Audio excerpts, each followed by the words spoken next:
فصل 11. بعد از مدتی پیاده روی دروازه‌های شهر از دور نمایان شد. یونگی با دیدن دروازه شهر با خوشحالی گفت: مثل این که رسیدیم. پسرها با رسیدن به شهر با انرژی بیشتری قدم برمی داشتند. جیهوب کمی با دقت به شهر نگاه کرد و گفت: مثل این که دروازه داره. کمی عجیب نیست؟ جین با دقت به شهر نگاهی انداخت و گفت: شما اینجا بشینید تا من برم یه سرگوشی آب بدم بیام. نامجون بدون مکث گفت: آره هیونگ، برو، مواظب خودت هم باش. جیمین هم خواست برای اطمینان بیشتر کاری انجام دهد. چشمهایش را بست و فکرش را به سمت شهر متمرکز کرد. پسرها با دقت به جیمین نگاه می کردند. جیهوب آهسته گفت: چیزی میشنوی؟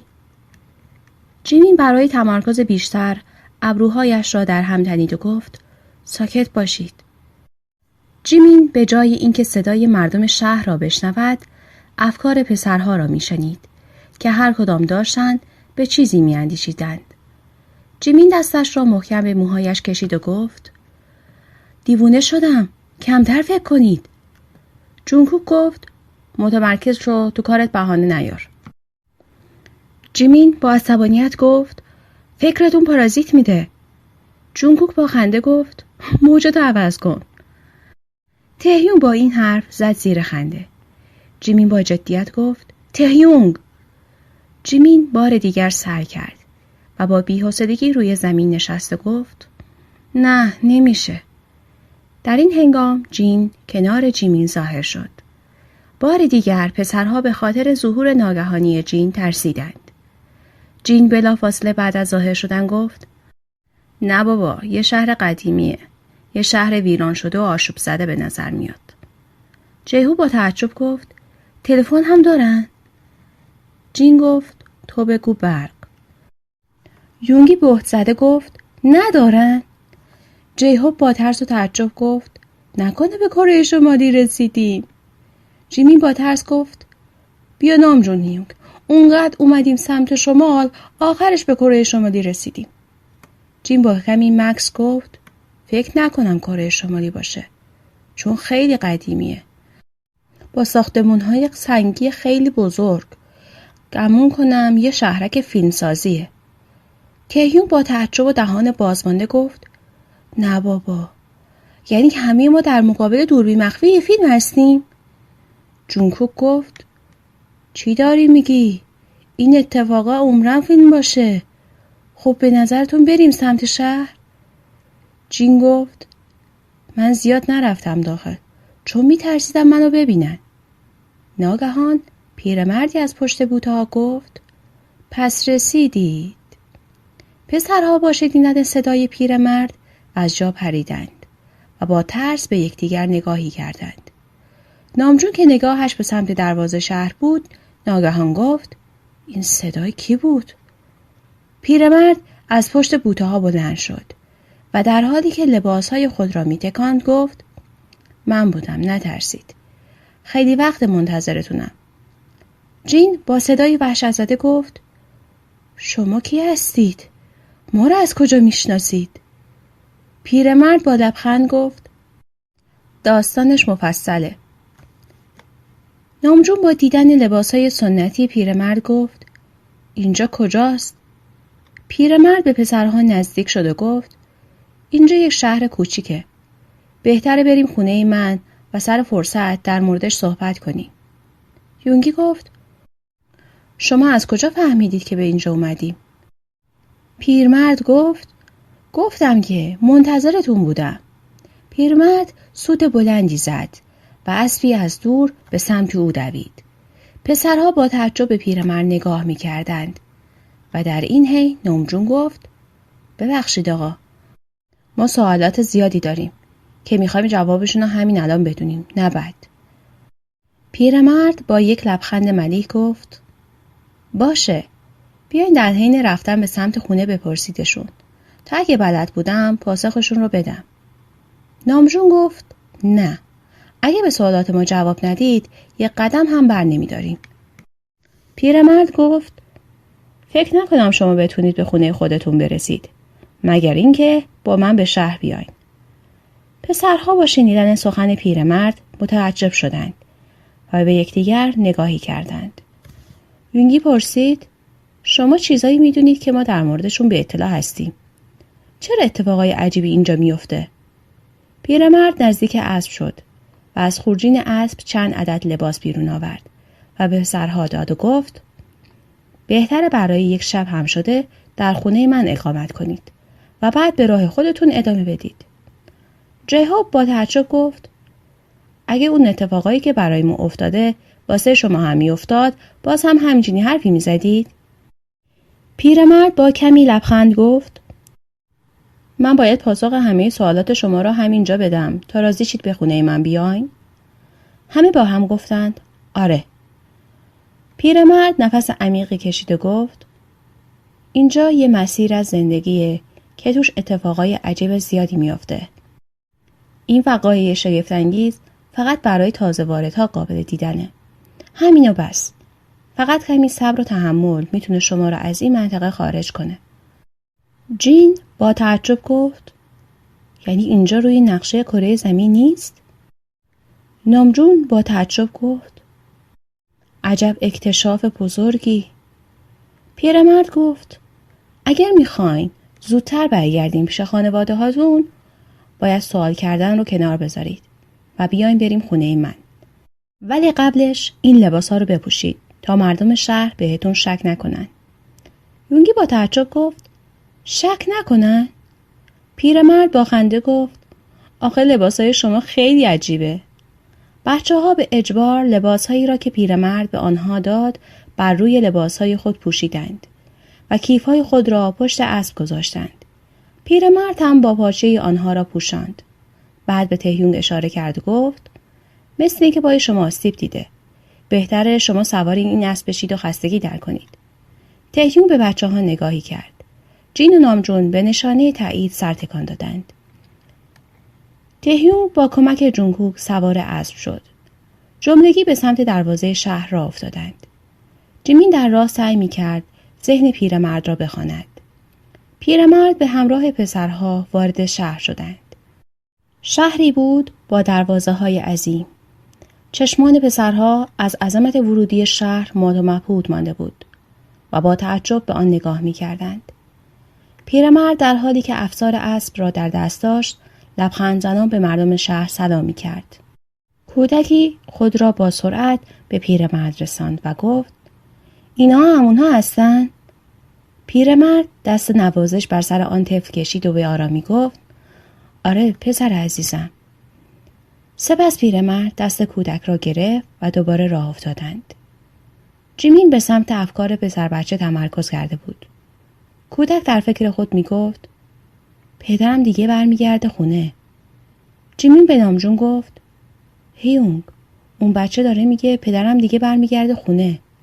یعنی چی؟ نامجون با تعجب گفت: بیشتر تمرکز کن. ببین به چه چیزای دیگه داره فکر میکنه. جیمین دوباره بر روی افکار کودک متمرکز شد. پسرک با خوشحالی در ذهن خودش میگفت: پدرم دیگه آزاد میشه. جیمین در حالی که کودک را تماشا میکرد به نامجون گفت: میگه پدرم دیگه آزاد میشه. نامجون که این بار بیشتر متعجب شده بود گفت: ببین میتونی بفهمی باباش کجاست؟ جیمین مجددا تمرکز کرد و متوجه شد کودک در افکارش شعر میخواند. جیمین با خنده گفت: موجش رو عوض کرد. نامجون که متوجه حرف جیمین نشده بود گفت: چی؟ جیمین با خنده گفت: داره شعر میخونه. جیمین دوباره بر روی افکار کودک تمرکز نمود. ناگهان پسر بچه در فکرش گفت: دستشویی دارم. جیمین با تعجب به بچه نگاه کرد. نامجو به جیمین گفت جیمین چی داره میگه؟ جیمین با تعجب گفت هیچی. نامجو به سیمای متعجب جیمین نگاهی انداخت و گفت خب بگو دیگه. کمی بعد کودک با صدای بلند گفت پدر بزرگ من دستشویی دارم.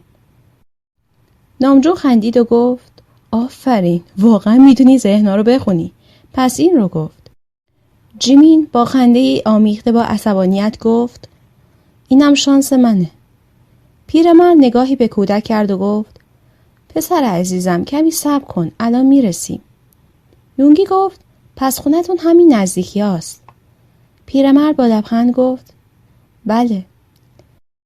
هرچه به مرکز شهر نزدیکتر می شدند جمعیت زیادتر می شد.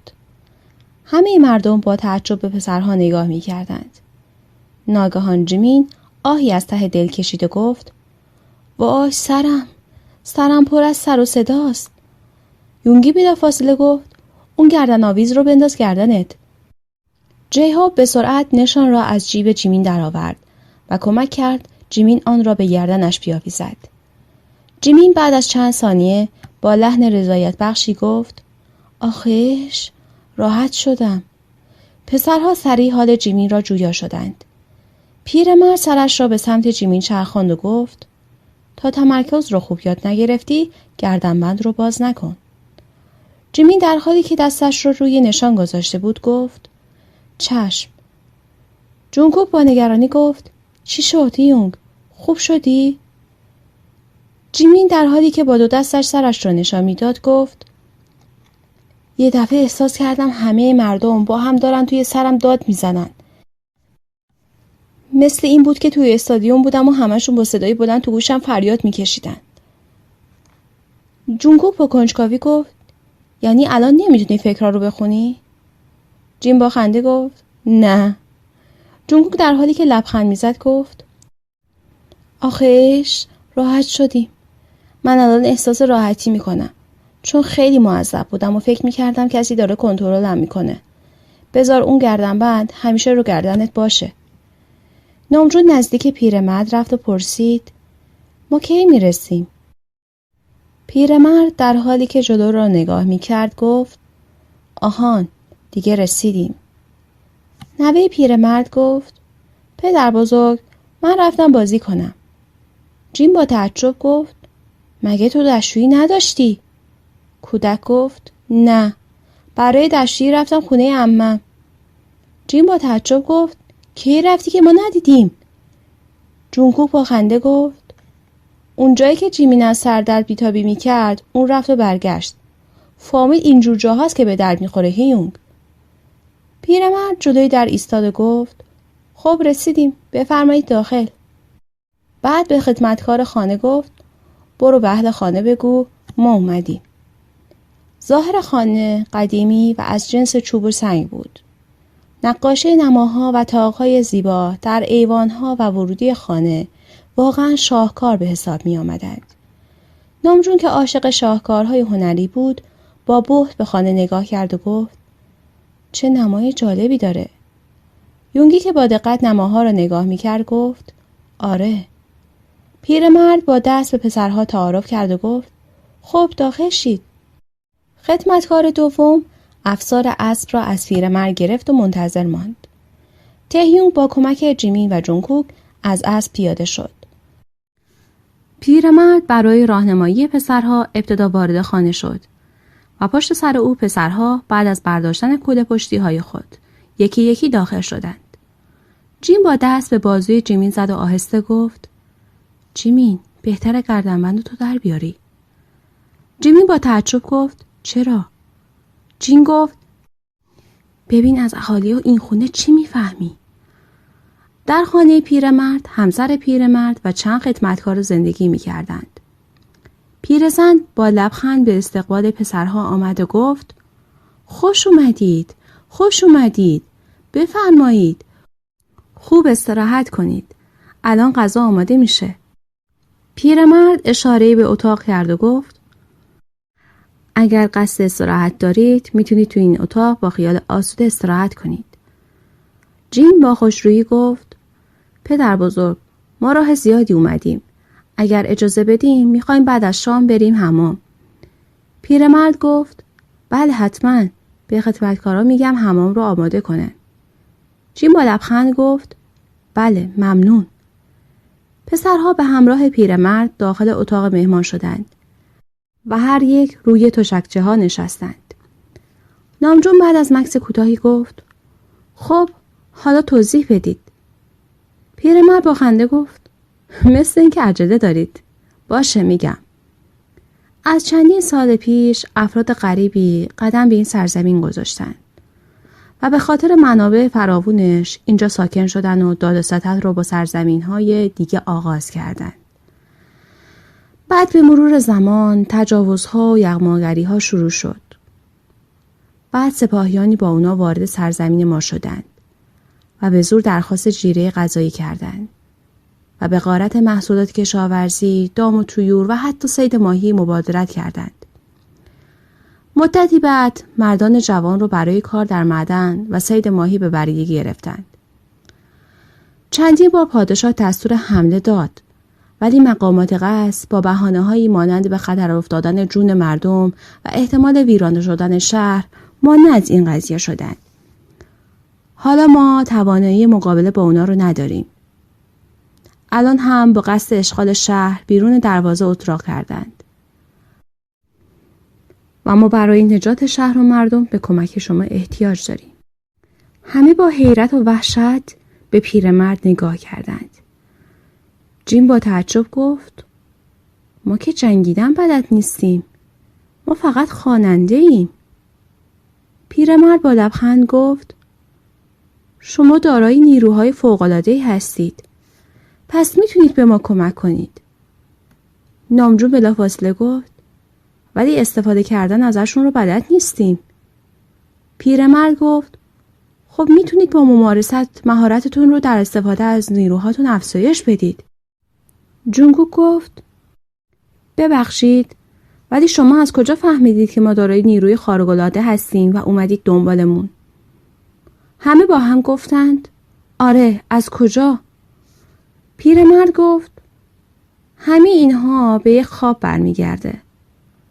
من در رویای صادقه دیدم که 6 جوان از سرزمین سکوت وارد شهر ما شدند و اون رو از ویرانی نجات دادند.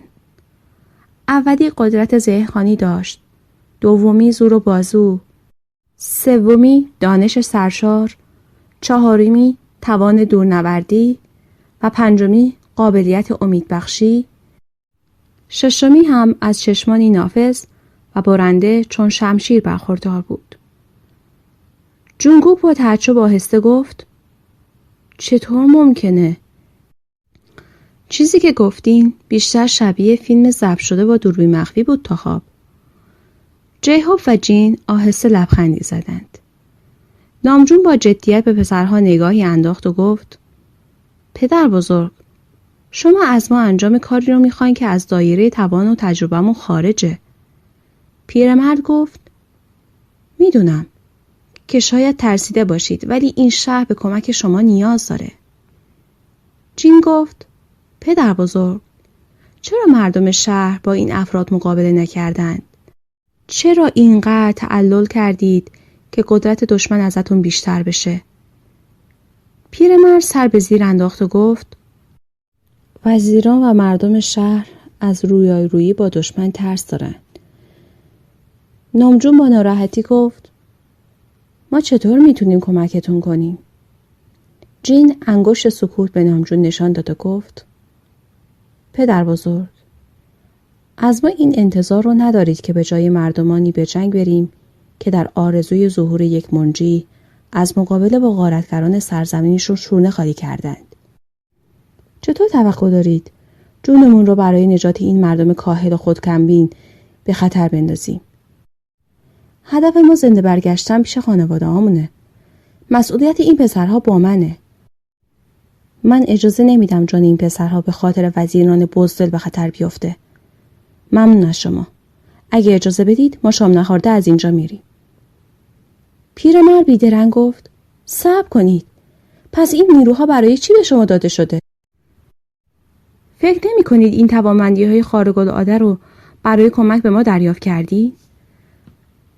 پیرمرد مقابل پسرها 4 زانو تعظیم کرد و در حالی که اشک در چشمهایش جمع شده بود گفت: خواهش میکنم نرید. جون مردم ما رو نجات بدید. خواهش میکنم. شاید مردم ما با حضور شما بر ترس‌های کاذبشون فائق بیان و برای مبارزه با دشمن شهامت پیدا کنند. التماس میکنم.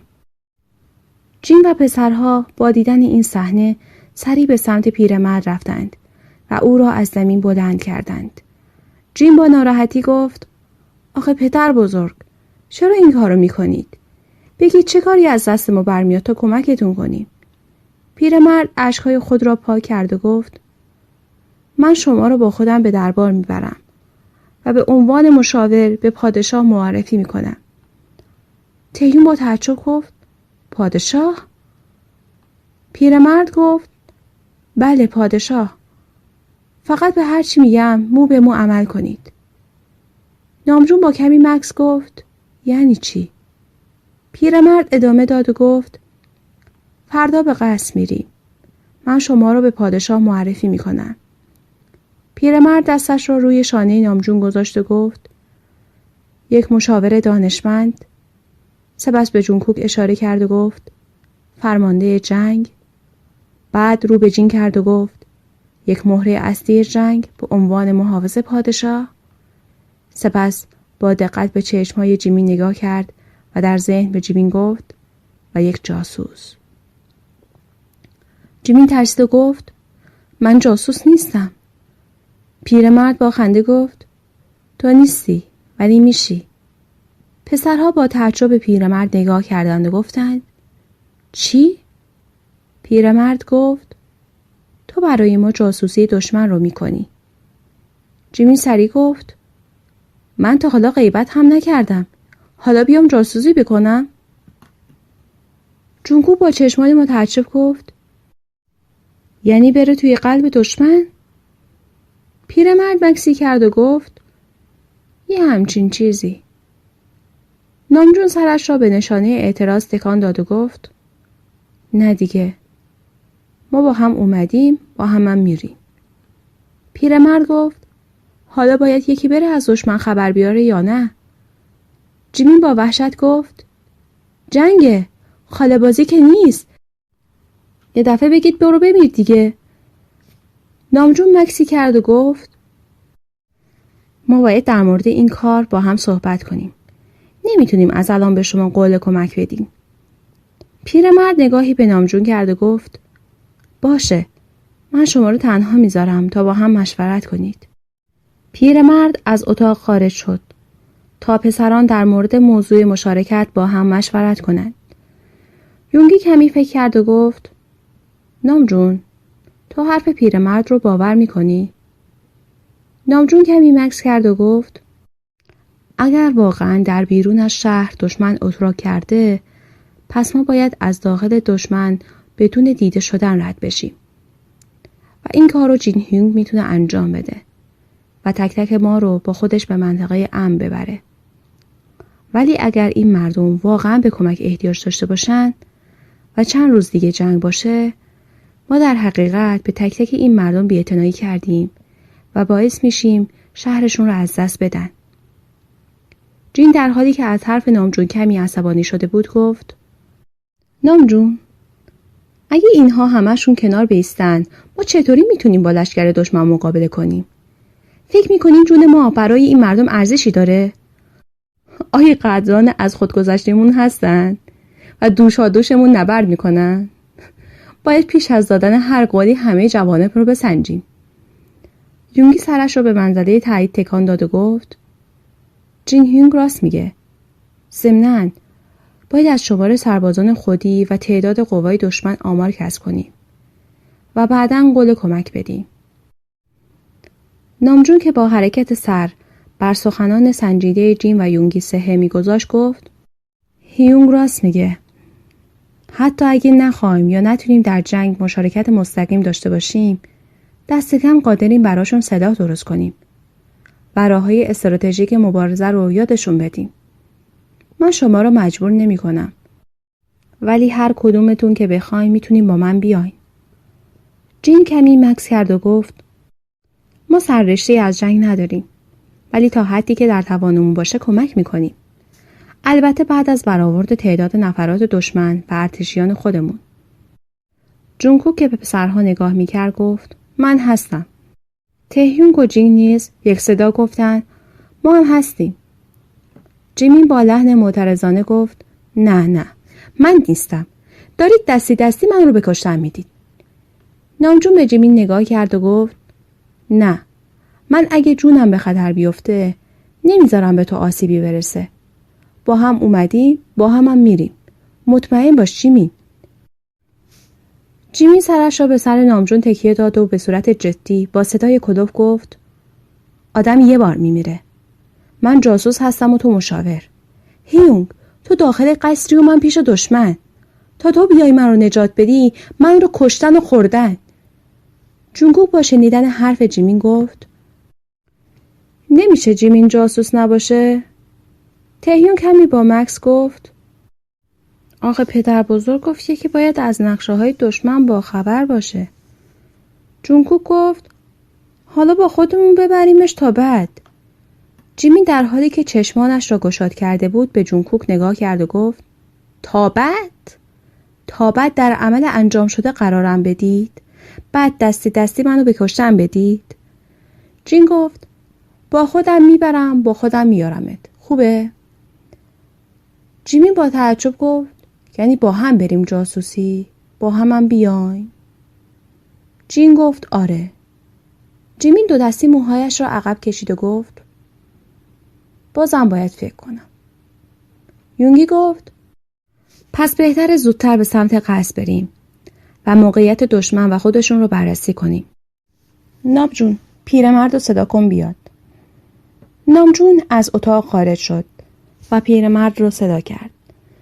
پیرمرد سراسیمه همراه نامجون وارد اتاق شد و گفت خب تصمیم شما چیه؟ جین به پسرها نگاهی کرد و گفت ما تصمیم گرفتیم اول موقعیت‌های دشمن و شما رو بررسی کنیم. بعد نتیجه رو به اطلاعتون برسونیم. شاید بتونیم راه‌های مقابله رو به شما یاد بدیم و کمکتون کنیم. ولی قول نمیدیم در خود جنگ حضور داشته باشیم. پیرمرد لبخند ملیحی زد و گفت ممنونم. از همه شما ممنونم. جین با لبخند به پیرمرد گفت خب به قصد بریم. پیرمرد با تعجب گفت الان؟ شام آماده است. بخوریم و استراحت کنیم. فردا میریم. جین گفت الان زمان برای ما خیلی حیاتیه. نمیتونیم وقت رو از دست بدیم. پیرمرد با خوشحالی گفت باشه. پس آماده بشید به قصد بریم. ولی اجازه بدید قبل رفتن مرهمی رو همسرم برای پای این جوان آماده کرده به پاش ببندم. سپس پیرمرد خدمتکار را صدا کرد و خدمتکار مرهم را آورد و پیرمرد آن را روی پای تهیون گذاشت و بست. سپس گفت بهت قول میدم اگه پاتو زیاد تکون ندی تا صبح خوب بشه. If I never met you, 난 어떤 모습일까? Baby, every time I miss you, 습관이 돼버린 그 말.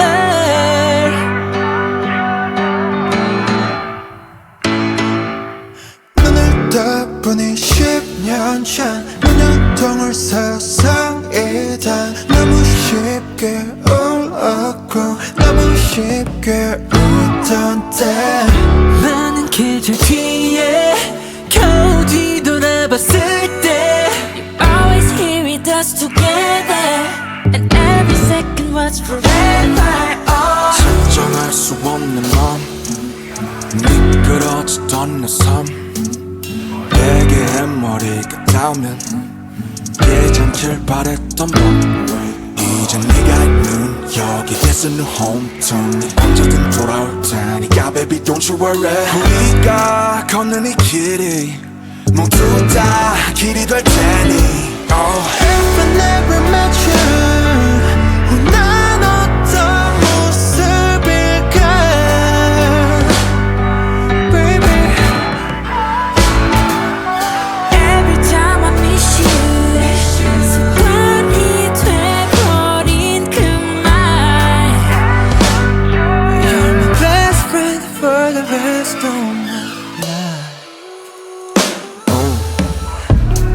살 우리의 합 에이, 잊지 못할 모든 순간 에이. All night 본 나를 책임져준 flower 덕분에 나다웠어 Now 위로해준 너의 그 무수한 말 에이.